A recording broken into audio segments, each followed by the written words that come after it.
Hola a todos. Bueno, me quiero presentar. Mi nombre es Mirta Añoleto. Yo voy a ser la docente de ustedes en la materia Derecho Privado.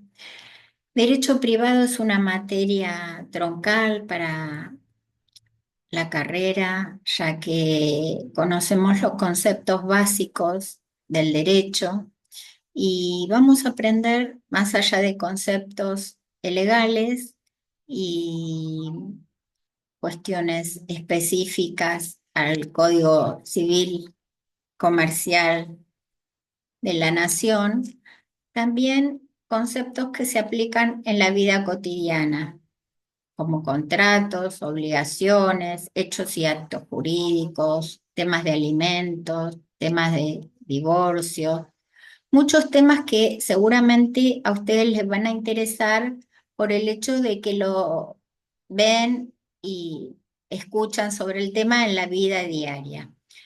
Bueno, espero ser clara. Siempre que tengan alguna duda o no entiendan algo, me pueden escribir, me pueden consultar, pueden levantar la mano. Nunca se queden con dudas. Traten de entender siempre desde un principio el tema para que las dudas no se vayan acumulando. Nunca les voy a exigir que sepan de memoria un número de artículo. Sí voy a pedirles que cuando hablamos de un artículo lo busquen en la ley.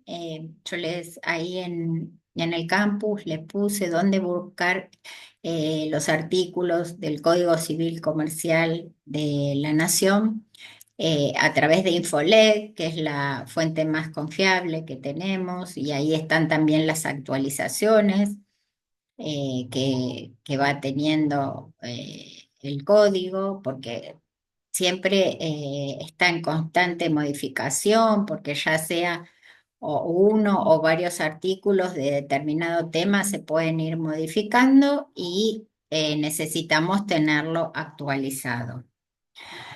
Bueno, vamos a trabajar en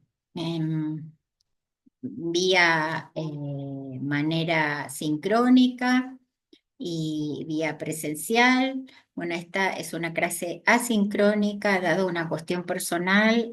Yo no voy a poder darla tampoco por Zoom, la clase, ni por ninguna vía sincrónica, por eso le dejo grabada la clase.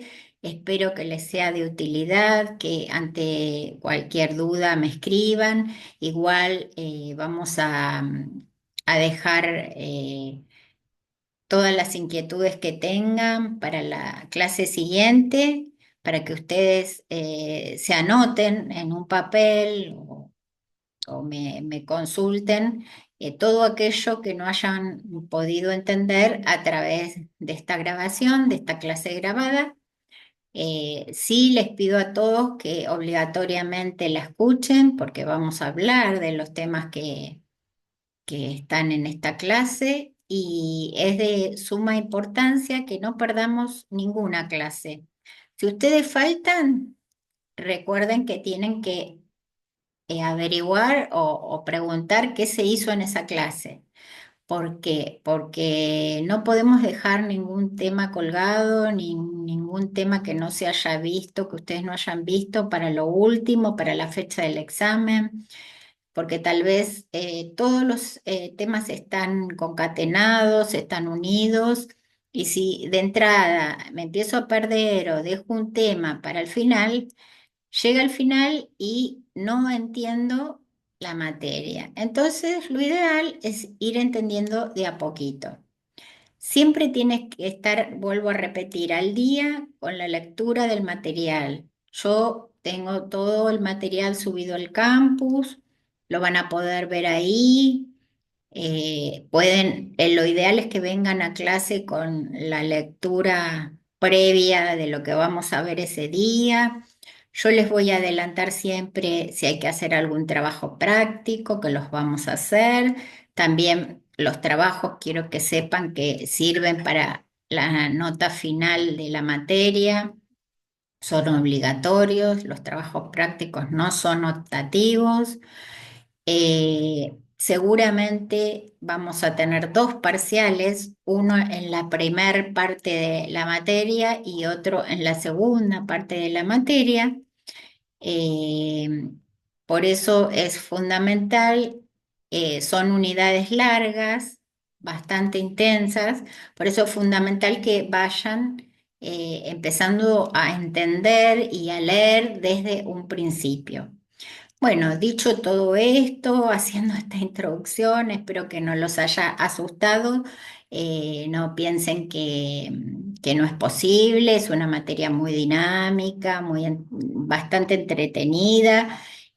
Tal vez los que siguen económicas dicen, materia de derecho, bueno, pero si lo tomamos con ganas y con dinamismo, les va a gustar y les va a interesar cursar esta materia, porque como les dije en un principio, tiene muchas cosas y temas que vemos en la cotidianeidad de nuestras vidas. Ahora vamos a empezar por conocer qué es el derecho privado, qué es el conjunto de normas que regulan las relaciones jurídicas y que establecen las relaciones entre los particulares o entre los particulares y el Estado cuando éste, o sea, el Estado, actúa despojado del poder soberano. Es decir, cuando el Estado no actúa como en su calidad de tal. Bueno, vamos a ver cómo se organiza el derecho privado. Bueno, el derecho privado tiene varias ramas. Está organizado por el derecho civil, que está integrado por el conjunto de normas que regulan a la persona, la familia, el patrimonio, las relaciones contractuales y las responsabilidades civiles extracontractuales. Después, otra rama es el derecho comercial, que regula las relaciones comerciales, el derecho laboral, que regula la relación entre el trabajador y el empleador, y el derecho internacional privado, que regula lo relativo a las relaciones de las personas físicas o jurídicas de diferentes nacionalidades. Bueno, hasta ahí vimos cómo está integrado el derecho privado, que es en realidad la materia que vamos a cursar nosotros. Ahora vamos a ir a nociones básicas o terminologías básicas para entender y poder después empezar a ver en mayor profundidad otros temas. Pero primero, para poder empezar con otros temas, debemos conocer términos básicos. Bueno, cuando decimos persona, ¿a qué nos referimos? Piensen qué es una persona. Bueno, el código define a la persona como todo sujeto capaz de adquirir derechos y contraer obligaciones.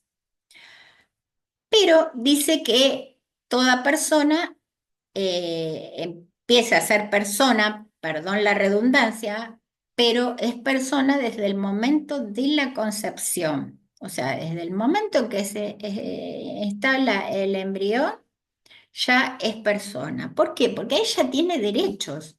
A ella tiene derecho si hay algún fallecimiento supónganse que en el parto fallece la madre y ese embrión después es un niño, desde el momento ese que estuvo que fue un embrión, eh, tiene derechos, ya adquiere los derechos, tiene derechos adquiridos. Entonces, decimos que es persona todo sujeto capaz de adquirir derechos y contraer obligaciones, y que la persona comienza a tener esos derechos y esas obligaciones desde el momento de obligaciones, no difícilmente tenga, pero la ley establece así la definición desde el momento de la concepción y hasta la muerte, o sea, hasta que la persona deja de existir. Hasta ahí vamos bien. Considero que hasta ahí no es difícil. Después tenemos la clasificación de personas. Tenemos las personas físicas y las personas jurídicas. A ver, ¿qué se les ocurre como personas físicas? Es el individuo, es el ser humano, sin distinción de raza, religión, condición social, sin ningún tipo de discriminación. Todos somos personas. Y las personas jurídicas, todo ente susceptible de adquirir derecho y contraer obligaciones para cumplir con el objeto para la cual ha sido creada. Esta definición la da el artículo 141 del Código Civil y Comercial. Bueno, hasta ahí tenemos entonces la definición de persona, la clasificación de persona y ahora vamos a pasar a otro tema importante que son los atributos de la personalidad. Toda persona tiene atributos que son la capacidad, el nombre, el domicilio, el patrimonio y el estado civil. Ahora vamos a ir analizando cada una. El estado civil es un atributo específico de las personas físicas, porque las personas jurídicas no tienen estado civil. Imagínense una empresa, una SA, una SRL, no tiene estado civil. Los demás atributos son compartidos, tanto por las personas físicas como por las personas jurídicas. ¿Qué significa? Capacidad. Tanto las personas físicas como las personas jurídicas tienen que tener capacidad para ejercer sus derechos y contraer sus obligaciones. Después, nombre. El nombre, ¿qué es el nombre? Todo ser humano tiene el derecho y el deber y la obligación de usar un nombre. El nombre está compuesto por el prenombre, que sería en mi caso Mirta, y el apellido, que sería en mi caso Agnoleto. Todo eso junto forma el nombre, pero se dice que hay un prenombre y un apellido. Eso conforman el nombre de la persona. Esto lo establece el artículo 62 del Código Civil y Comercial. Las personas jurídicas también tienen que tener un nombre, ya después lo vamos a ver. Después, domicilio es el lugar donde las personas tienen establecido el asiento principal de su residencia o de sus negocios. ¿Por qué es importante esto? ¿Por qué toda persona tiene que tener un domicilio? Porque si yo necesito notificar algo a esa persona, tengo que saber dónde vive. Tengo que, para poder enviarle una cédula, un telegrama colacionado, necesito conocer ese domicilio. Entonces, por eso es indispensable que cuando la persona se cambie de domicilio, se muda, hagan su documento y en todos los trámites que tenga pendiente el cambio de domicilio. Porque hay cosas que si yo me mudo y no hago cambio de domicilio, me tienen por notificado igual en el lugar que yo había denunciado. Entonces es muy importante siempre tener actualizado mi domicilio. Después el patrimonio.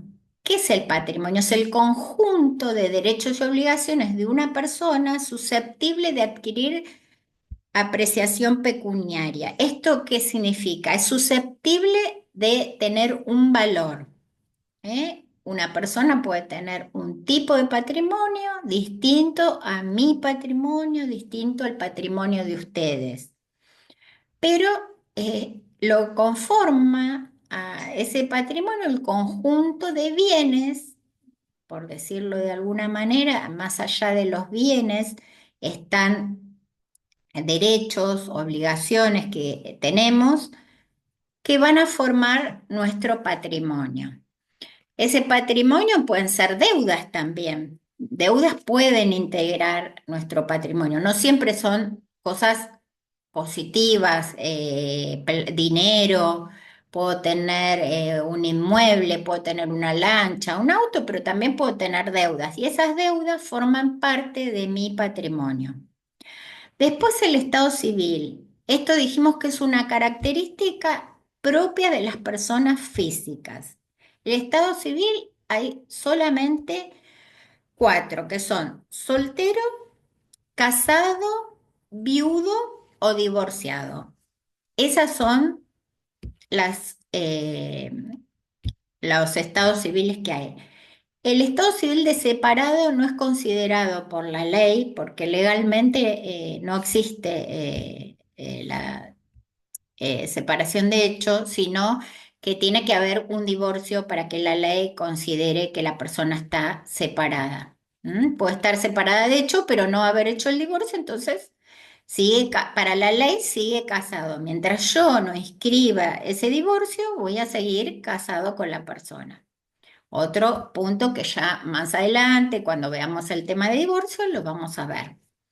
Igual si tienen alguna inquietud o me quieren hacer alguna pregunta respecto de eso, lo podemos ver. Bueno, ahora vamos a ver la clasificación de personas jurídicas y la definición y también los atributos. Vamos a hablar, como hicimos con las personas físicas, ahora lo vamos a hacer con las personas jurídicas. Pueden ser las personas jurídicas, también dijimos que era todo ente capaz de adquirir derechos y contraer obligaciones para cumplir el fin para cual fueron creadas. Estas personas pueden ser de carácter privado o de carácter público.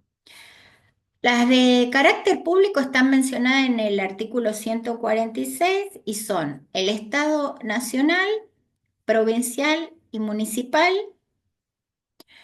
las entidades autárquicas y organizaciones a las que el ordenamiento jurídico le otorgue el carácter de persona jurídica, los estados extranjeros, las organizaciones que el derecho internacional público le reconozca personalidad jurídica y la Iglesia Católica. Esas son las personas de carácter público.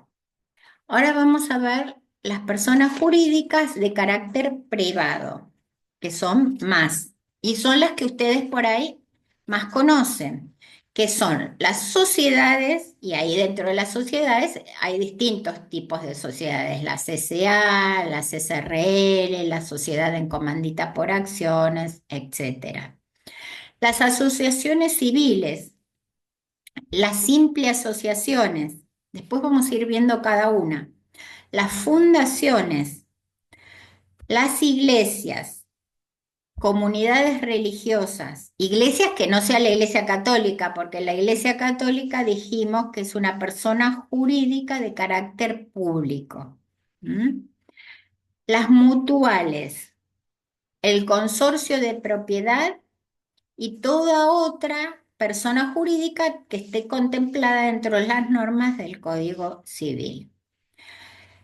Eh, Yo acá, esto después, ahora vamos a volver sobre esto y les voy a dar un trabajito para hacer sobre personas jurídicas. Pero eso lo vamos a ver cuando nos juntemos, cuando tengamos una clase, ya sea presencial o virtual, les voy a indicar qué trabajo van a hacer sobre personas jurídicas. Vayan pensando o eligiendo un tipo de personas jurídicas como para hacer un trabajo práctico. No se pueden repetir y bueno, nada, me mandan un mensaje y me dicen, bueno, profe, yo quiero hablar sobre asociaciones. Bueno, después vamos a ir viendo que no se repitan y yo les voy diciendo, y si no, elijo yo sobre qué trabajo hace cada uno. Bueno, después la existencia, dijimos, de las personas físicas comienzan con la concepción.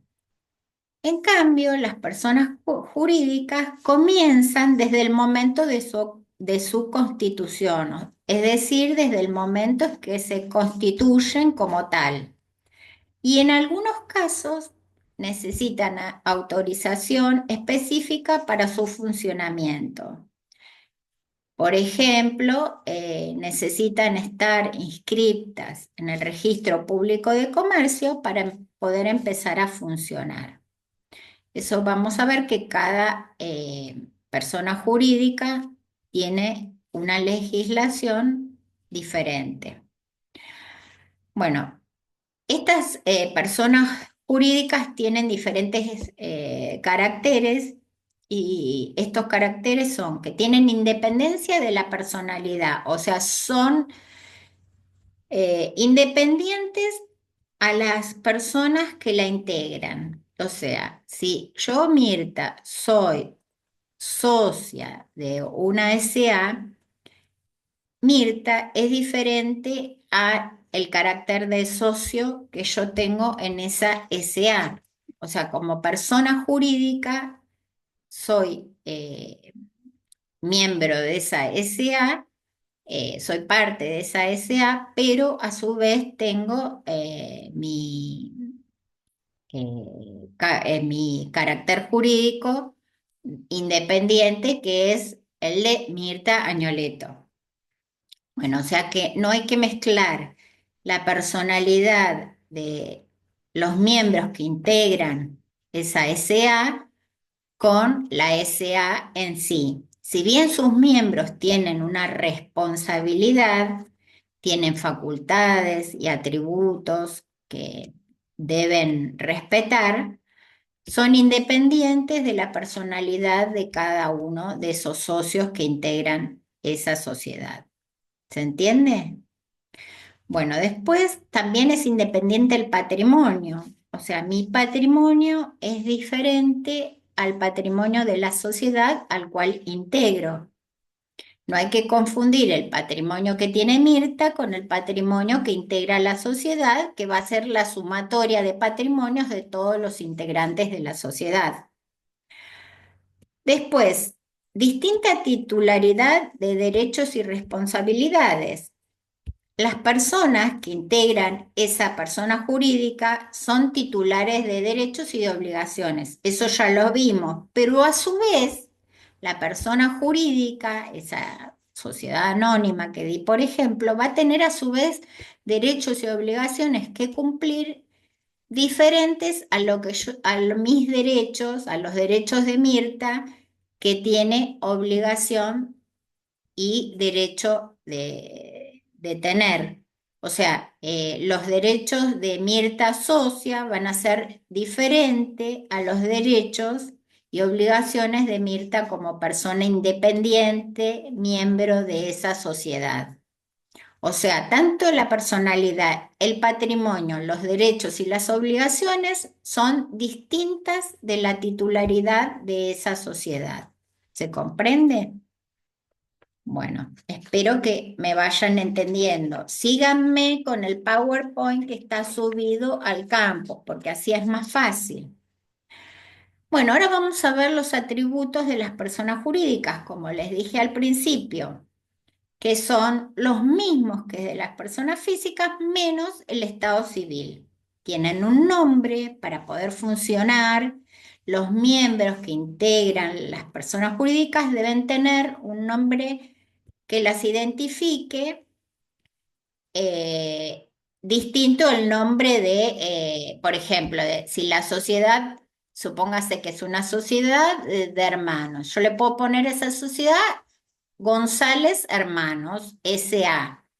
Bueno, ahí identifica que es esa sociedad constituida por los hermanos González, pero también le puedo poner, no sé, a ver, la plazoleta Sociedad Anónima o la plazoleta Mutual Independiente de Deportes, supónganse. Bueno, ese sería el nombre que va a indicar, identificar a esa persona jurídica. Y bajo ese nombre va a estar inscrita o va a funcionar. Esa sociedad va a ser conocida por ese nombre. Yo digo sociedad como ejemplo, pero hay un montón de personas jurídicas, ya las nombramos, puede ser una asociación, puede ser un PH, puede ser una mutual. Entonces, digamos, persona jurídica. Esa persona jurídica va a tener un nombre que es distinto del nombre de las personas que la componen. Sí, pues, como les dije, una sociedad de hermanos que se llaman González, la sociedad se puede llamar González S.A. Hermanos, pero no se va a poder, no va a poder llamarse, por ejemplo, Santiago González, porque en ese caso sería el nombre de uno de los socios.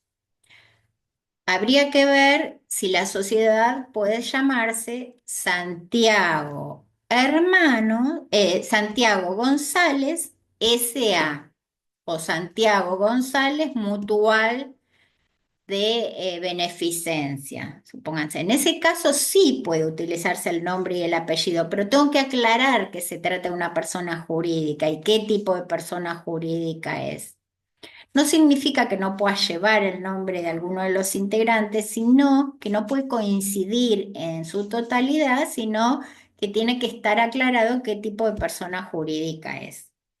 Después, el domicilio. El domicilio es la sede donde se cumplen las funciones o las obligaciones de esa persona jurídica, o puede ser el lugar o establecimiento donde se realizan los productos, si es una fábrica, supónganse.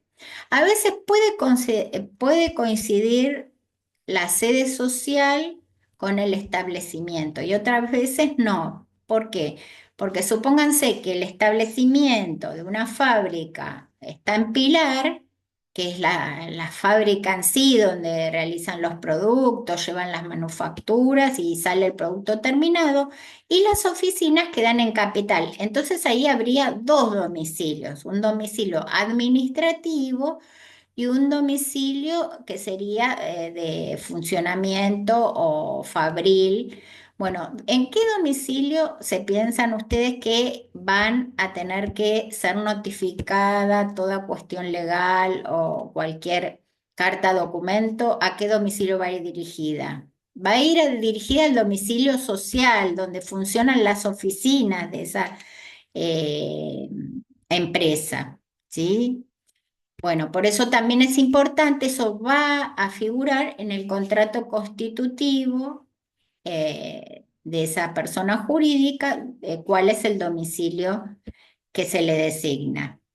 Después hay patrimonio. Para poder funcionar, toda persona jurídica debe tener un patrimonio mínimo, que a veces está establecido por ley, que dice cuánto es el patrimonio mínimo que debe tener esa persona jurídica, o a veces lo establecen los socios, o a veces se va componiendo a lo largo de la creación de la persona jurídica, y es aquel patrimonio necesario para alcanzar los objetivos para la cual fue creada esa persona jurídica.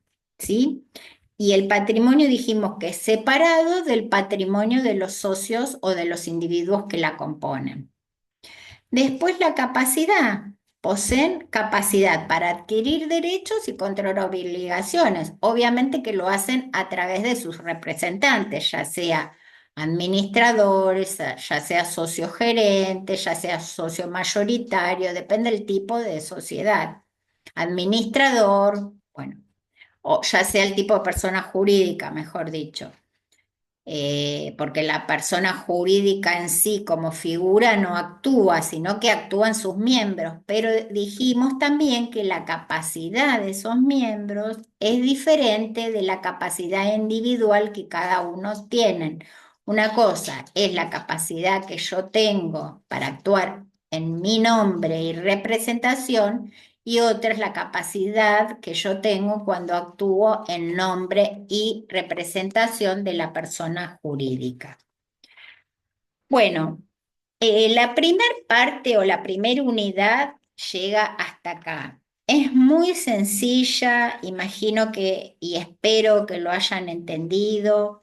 Cualquier cosa me escriben, me mandan un mail, en el campus está mi mail, eh, es magnoleto@uns.edu.ar. sanisidro.edu.ar, lo tienen escrito apenas abren el campus. Bueno, les voy a avisar a través del campus si la próxima clase la hacemos virtual, presencial o también asincrónica. En caso de ser asincrónica, sería la última clase asincrónica. Después ya vendrían clases presenciales o vía virtual. Les deseo bueno, que hayan entendido, que me pueda expresar y llegar bien a ustedes. Eh, en tal caso, ante cualquier duda, les reitero, me escriben un mail o me escriben a través del campus. También hay un globito donde ustedes pueden dejar acá sobre la mano derecha, tienen un globito arriba de todo donde ustedes pueden dejar un mensaje y yo se los puedo contestar. Bueno, nos vemos la próxima clase para ver la unidad número 2, que son hechos y actos jurídicos. Si pueden ir leyéndola, se los voy a agradecer para poder hacer más amena y más fácil la clase, para que ya vengan con las dudas y consultas y así podamos interactuar y hacer más amena la clase. Bueno, nos estamos viendo.